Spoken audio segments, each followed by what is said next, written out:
So if you're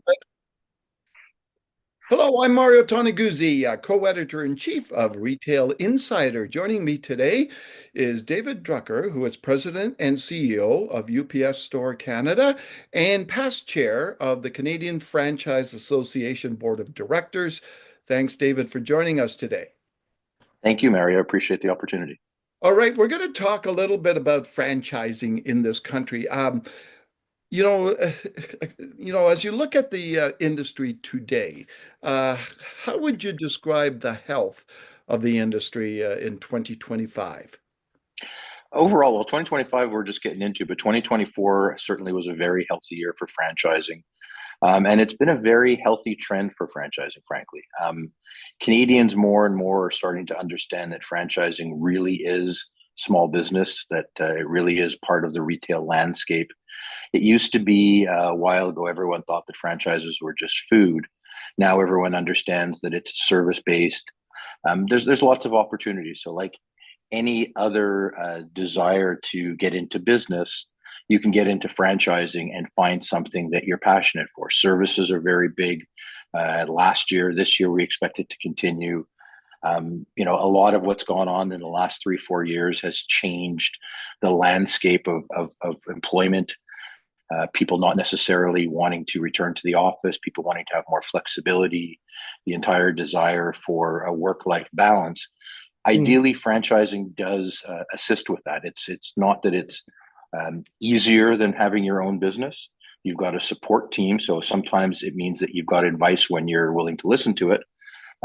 But it also means that you've got at least a roadmap. And certainly part of the desire is to be able to have a work-life balance. Presumably we work for our families, we work for our mortgages, we work for our kids' education. Everyone's got a dream, depending on what that dream is. Franchising has a vehicle available to help you, whether you're a millennial, whether you're a Gen Z, whether you're in your mid 50s and don't know what you want to do because you're not ready to sit on a rocking chair yet.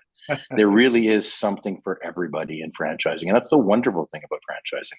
Yeah. Now, David, you mentioned some of the different types of businesses people can get Yep. involved in. What are some of the sectors to watch for in 2025 that might see some growth? I think service-based franchises are really big, and that Mhm. can be anything. I mean, even technically speaking, the UPS store is a service-based industry where we're offering business services and support to Yeah. small business. And we've been doing it for 20 years in Canada. We're going to have 400 plus stores, but it can also be home health care. We have franchises that do renovations, they do disaster relief, they do parking lot lines. Like there really is something for everybody. It's quite a large industry. It employs almost 2 million Canadians and growing consecutively. We do expect we're currently the 12th largest industry in Canada, and we do expect franchising to continue to grow. We want to break that top 10 ceiling for sure, Okay. and it's possible. The Yeah. banks generally like franchising because it's generally a proven business model. Again, it's not to say that it's risk free. There's nothing that's risk free. You get reward out of risk. It's the way that it works. But Yeah. you've at least got people that you can work with and you've got a support staff. And that's one of the reasons that franchising, I think, is becoming more and more popular and more understood. Even a lot of the universities now, I'm in my late 50s. There was no talk about franchising when I did my BCom. It wasn't really something that was discussed, but it's actually getting mentioned now in different programs. It's really being recognized as a solid vehicle for being in business for yourself, but not by yourself, which is, of Yeah. course, the root of franchise. Yeah. The nice thing also is, we've got a franchise show. The CFA has a franchise show February 1st and 2nd in Toronto. It's huge. There really is something for everybody. You can walk in and like I said, home health care to restaurants to our booth will be there. We're a platinum sponsor. Um, Absolutely everything. There's driver's seat, which does the driving services. There's something for everybody. Now, in this day and age, everybody's talking about AI and Yeah. how AI is being used in all sorts of businesses. Um, how is it impacting, or how will it impact the franchise industry? I think there's twofold to that. I think, like everything else, you're seeing people starting to launch AI businesses to supply services to others. There's AI franchises that are starting to branch out, but then there's also the impact of the data generation that AI can do.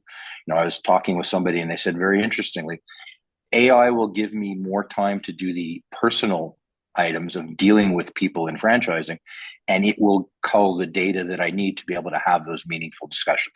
So instead of having to spend 10 or 15% of my time researching it, AI will generate the research. I can take the research, and Yeah. now I can have a conversation with you about what that research is. So it's changing, I think, the interpersonal. It's Hmm. allowing for better discussions. I don't know about you. I'm a little too old to be a student. I don't really like culling the data, so I'm very happy to have AI cull the data for me. And then, but like everything else, you've got to use it. You got to look through it. You got to make sure that it's properly generated. I don't think it's going to put the world on its ear. They said when the internet came out, it was going to change everything, and email was going to make paper go away. I Yeah. think AI is just a good, solid tool that the world is now starting to learn how to use. It seemed like a spaceship type technology, something out of the Jetsons, but now it's getting to be something that is usable and has benefits every day when properly applied. Yeah. And obviously, it's attractive to the younger generations. The younger you are, the more interested you are in technology. Technology plays a big role in everything that we do in franchise and that most franchises do. Even the most basic franchise still has technology involved. Yeah. Now you mentioned younger generation, and I understand younger people are turning more and more to franchising. Is that so? That's what we're finding. They like the flexibility of it. Again, the thought of being a 9 to 5, 5 day a week employee Yeah. is less than flattering to that generation. I have daughters. They don't think that a 5 day a week work week at a desk is something that anyone should aspire to any longer. The Yeah. world has really changed a lot, certainly in the last 5 years. There's a reluctance for people to return to a 5 day week. And frankly, franchising is interesting because it's not the same repetitive task, generally speaking. You're generally dealing with the public, you're dealing with hopefully a business you selected that you have some passion for. So it makes it easier every day to do it. And it's a changing thing. Like something new to do every single day. I tell our franchisees every day is like a fresh stage performance. It's you start the day and it's going to be the best day ever. You've got the potential to do it. And that's sort of the nice thing about it. And the other thing that's nice about franchising is, frankly, the younger generations, I think, are more attracted to the fact that there's a support structure. There's things that they don't want to do. They don't want to learn how to do it. It's not something that they wanted to do. So a system in a franchise will a lot of the times take care of some of that extra stuff that they didn't want to get into. You're not that one man show that has the one man band or one band that has to do everything by themselves. There's a support structure, and it's very attractive to the younger generation. Certainly, we see it in the franchise shows, we see it in the inquiries, and we see it in the information that we get generally as we call Canadian data at the Canadian Franchise Association. Yeah. The last question I want to ask you, David, is it's a tough time for businesses, small businesses, and entrepreneurs across Canada with a number of different factors out there. But I'm wondering if a franchise is more resilient to some of these challenges because it has the support of, being a part of a franchise network. Historically, it has proven that having a depth of team is beneficial when there's headwinds. Certainly, there's different headwinds going into 2025. There's the elections and the politics and the dollar exchange, and it's not stacking up to be a slam dunk year by any stretch of the imagination. But when you look at franchising as a whole, the industry continues to grow. So one sector of it might not. Mhm. Obviously, quick service restaurants had a very tough time since 2020, Yeah. but home services have done very well. So you've got to do your research. You've got to select carefully. Certainly, like I said, the franchise show gives you lots of options. There's disclosure documents, there's research. I wouldn't say necessarily to trust everything you hear on the internet, but go speak to existing franchisees. They'll tell you if you're interested in a system, whatever that system may be, look for validation. And validation is not always a franchisee saying, yeah, you got to go buy this store, because sometimes they're afraid you're going to become the competition. But Yeah. listen carefully. if they're not running for the hills and they're telling you, I've been in this business for 8 years and I'm not looking to sell, well, that's a pretty good indication that something must be going right. So Hmm. you got to listen and you got to see, and it's not perfect for everybody. And the success rate of franchises is definitely higher than it is for independent businesses, but there's still always risk involved. You've got to do the calculations, you got to look at it. And then at the end of the day, you got to follow your gut. You got to make sure that you're doing something that you enjoy doing, because otherwise you're getting up every morning to do a drudgery task or to live a life sentence. Nobody wants to do that. I'm Yeah. quite fortunate. I love what I do. I think you're quite fortunate. You love what you do. It makes a big difference in the world that you live in, because it gives you a much better perspective. And no one ever said the world's going to be perfect. It's like baseball. If you strike out 2 times, but you're hit 3 times out of five, that's a winning average. And Yeah. daily life is no different. It's not perfect, but franchising does offer great opportunities for Canadians to go out, start a business, look after their families, grow, and we look forward to it. And like I said, we intend to crack that top 10 industries in Canada. But Mhm. certainly come out to the franchise shows, take a look, do your research. It's not a rush.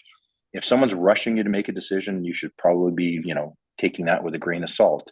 But it's a big life decision, and it's something that there's enough information out there in franchising to make a qualified decision. Ask people questions, um, look for referrals. Hmm. All right. Wonderful. Thanks so much, David, for joining us today. My absolute pleasure, Mario. Thank you, and have a great 2025. You too. That was David Drucker, who is president and CEO of UPS Store Canada, and also the past chair of the Canadian Franchise Association Board of Directors. I'm Mario Toneguzzi, co-editor in chief of Retail Insider. Thanks for joining us today.